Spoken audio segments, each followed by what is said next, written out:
नमस्कार प्रेक्षकांनो, लग्नानंतर होईलच प्रेम ह्या मालिकेच्या पुढील प्रोमोमध्ये गुरुजी आता देशमुखांच्या घरी येतात आणि काव्याला सांगू लागतात की आता वादळ येणार आहे. जसं नंदिनीवर संकट आलं होतं तशी तुझी सुद्धा परीक्षा आहे. परीक्षा नाही, अग्निपरीक्षा.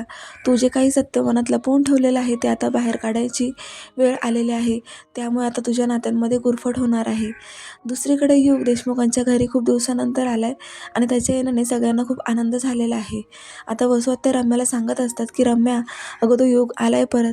आपण त्याला हाताशी धरून ह्या देशमुखांचा सूड उगवू शकतो.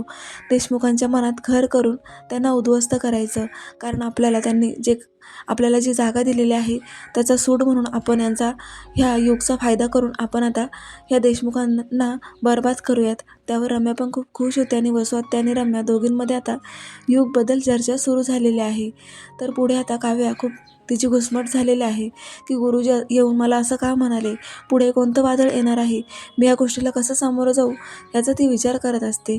जसं नंदिनीताईवर संकट आलं होतं तसं माझ्यासमोर संकट आल्यावर मी स्वतःला कशी सावरू हेच तिला समजत नसतं.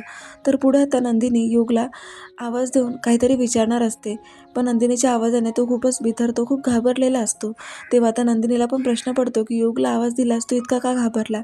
कदाचित वसू आत्यांनी त्याला धमकावून सांगितलेलं असेल की तू माझ्या बाजूने हो, त्यामुळे युग घाबरलाय.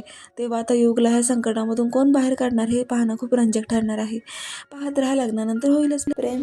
अशाच डेली प्रोमोसाठी चॅनलला सबस्क्राईब करा. धन्यवाद.